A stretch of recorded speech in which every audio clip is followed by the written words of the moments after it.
Hello, I'm Dr. Terry James Gingrass, and this is Dr. G's ADHD Chat, the show trying to make the world safe for ADHDers. And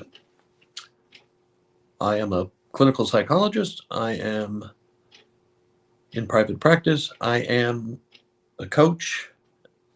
Uh, I mostly do ADHD, either families or adults who are executives or entrepreneurs.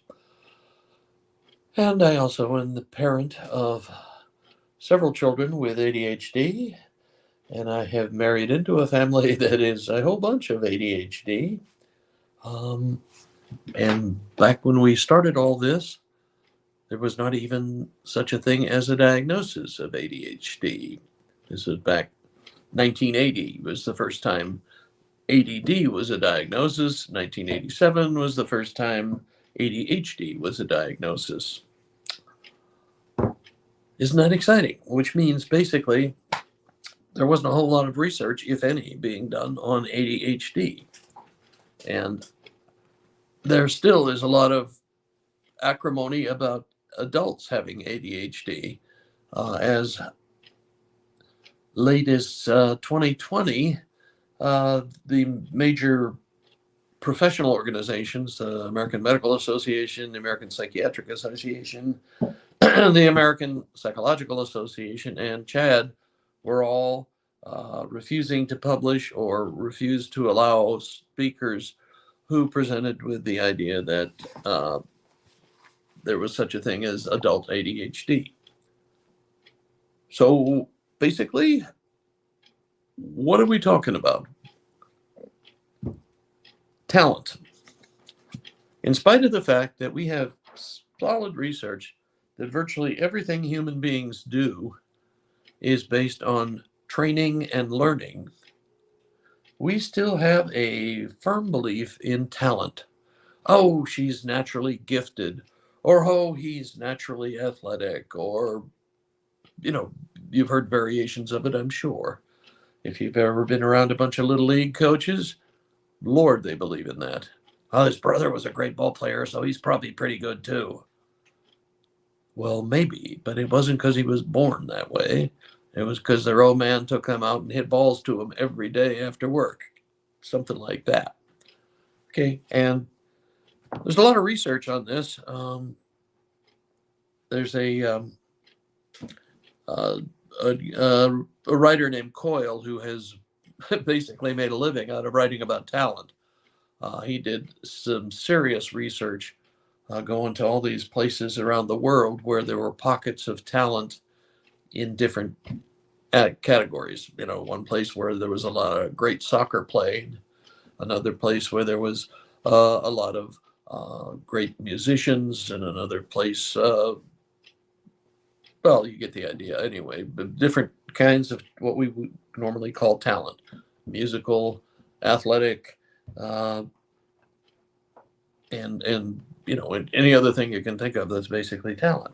And he found that it had absolutely nothing to do with genes or genetic transmission, and that it was based on the kind of training they got. The coaching and training that these people received is why they were all so good at a specific ability, and made a big impact in the world for this particular ability, whatever it was. The problem with that is that if an ADHDer takes that sort of if his parents take that sort of approach, or her parents take that sort of approach, it may not work out very well. ADHDers, I've told you this over and over again, they get 70 critical comments a day on average, which is an incredible amount of negative criticism. And it leads to a tendency to be afraid to try stuff. You get a fear of failure. You get a fear that people are going to think you're lazy. You get a fear of people thinking you're dumb. And there are probably tons of other fears. But if your child gets stuck in that, then he's going to just keep crossing things off his list because they're a little difficult. Now, I have a huge list of people who have been extraordinary and became famous in spite of having ADHD. You know, Albert Einstein, Justin Timberlake, Mozart, Michael Phelps, Leonardo da Vinci. I mean, it goes on and on and on. But these are people who did not quit, who kept going, who didn't wait to have some talent emerge. They found something they thought was worthwhile and they went after it hard. In spite of failures, in spite of bankruptcies in a lot of cases, there are an amazing thing. You look at multimillionaires, and it's amazing how many times they, on average, have filed for bankruptcy. But the deal is that your child with ADHD is going to make more mistakes than the average bear. That's not a huge issue unless it encourages them to give up. That's the worst place for an ADHDer to be, is in the give up mode. Because it's going to be harder for them. Okay, they're going to make more mistakes. That's okay. Okay, what you've got to have is the persistence, the want to, if you will, that it will lead you to keep going, keep trying, in spite of not having initial success. If you wait for just the stuff that is for some reason you have initial success with, eventually you're going to have some problems. I mean, if you're just, find out that you're a great musician, but your first couple of dozen attempts at recording don't go anywhere, well, unless you're heavy on the persistence, heavy on the I get out of life, the effort I put into it, you're going to be prone to giving up. And none of us as parents of ADHD kids want that to happen. You want your child to say, I want this, and then to go after it and keep going after it and keep going after it. I mean, that's the way everybody succeeds. Nobody succeeds doing only the stuff that they're initially successful at. I mean,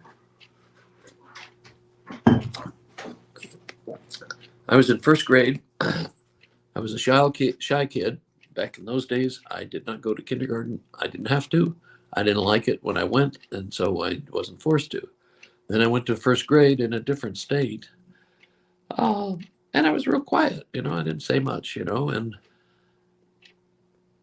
the school administration was thinking, well, maybe we need to give old Terry an extra year in first grade. And my first grade teacher just said, what for? I mean, he's just going to have to do the same stuff anyway, again. And so thanks to Miss Grace, I did not have to repeat the first grade.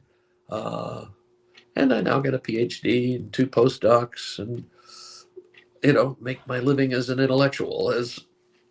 Hey, I am so glad that didn't happen. Matter of fact, I was so out of it that I didn't even know they were talking about doing that. So, you want to encourage in your child persistence, that means you have to have you have to treat each failure, if you will, each thing that doesn't go right as an opportunity to learn, as an opportunity to change a couple of things and see if it works out better. Those kind of things. And don't take it so personally, okay?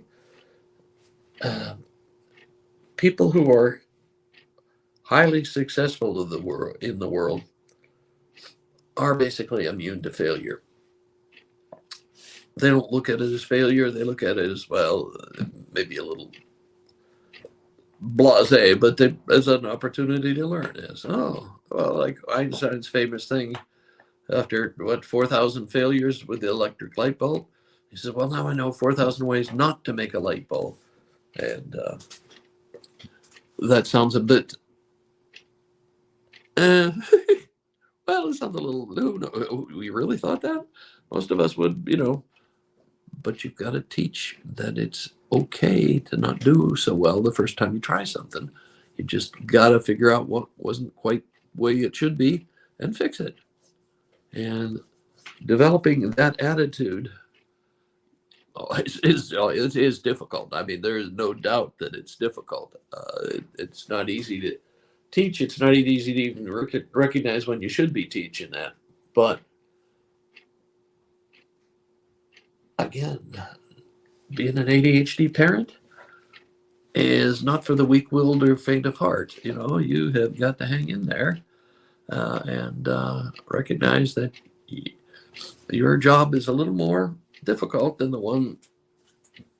those other people who have easy kids to parent. So, opportunity to learn. Insist, that they don't have to do everything that comes easily, or just the things that come easily to them. They can't. Something's going to get them. Matter of fact, that even works with bright kids. People who are really bright and get good grades initially in school, and then are told every day how intelligent they are.